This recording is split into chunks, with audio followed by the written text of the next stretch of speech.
পিরোজপুর জেলা ছাত্রলীগের সাধারণ সম্পাদক অনিরুজ্জামান অনিককে কুপিয়ে জখম করেছে প্রতিপক্ষ। রোববার দুপুর ১:৩০টার দিকে সরকারি সরওয়ার্দী কলেজ ক্যাম্পাসের ভিতরে এ ঘটনা ঘটে বলে জানান পিরোজপুর সদর থানার ওসি এস.এম. জিয়াউল হক। গুরুতর আহত অবস্থায় জেলা ছাত্রলীগের সাধারণ সম্পাদক অনিককে পিরোজপুর সদর হাসপাতালে ভর্তি করা হয়েছে। প্রত্যক্ষদর্শী জেলা ছাত্রলীগের সাবেক সহসভাপতি মাহবুব রনি জানান, দুপুরে জেলা ছাত্রলীগের সাধারণ সম্পাদক অনিক ও সে সরকারি সরওয়ার্দী কলেজ ক্যাম্পাসের ভিতরে ছিল। হঠাৎ করে কয়েকজন এসে তাদের উপর অতর্কিত হামলা চালায় এবং অনিককে কুপিয়ে ও পিটিয়ে গুরুতর আহত করে। পরে কলেজের ভিতরে অন্য ছাত্ররা এগিয়ে এলে হামলাকারীরা রক্তাক্ত অবস্থায় অনিককে ফেলে পালিয়ে যায়। পরে অনিককে উদ্ধার করে পিরোজপুর সদর হাসপাতালে নেওয়া হয়।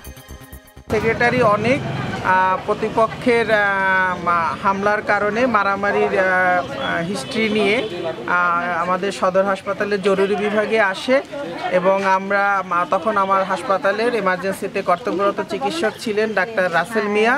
আমি তার সাথে আলোচনা করে যেটা জানতে পেরেছি যে উনি মূলত ব্লান্ট উইপন, আমরা যাদেরকে আসলে ভোঁতা অস্ত্র বলে থাকি, ব্লান্ট উইপন দ্বারা মাথা এবং শরীরে বিভিন্ন স্থানে আঘাত পেয়েছেন এবং উনি আপাতত সুস্থ আছেন। তবে যেহেতু উনি মাথায় আঘাত পেয়েছেন, অতএব এইটার ব্যাপারে ফাইনাল ডিসিশন দিতে গেলে আমাদেরকে সিটি স্ক্যান রিপোর্ট পর্যন্ত অপেক্ষা করতে হয়। তবে আপাতত সার্বিক আলাপে যেটা বা সার্বিক অবস্থা দৃষ্টি আমরা যেটা দেখতে পাচ্ছি যে তাকে আপাতত শঙ্কামুক্ত আমরা মনে করি।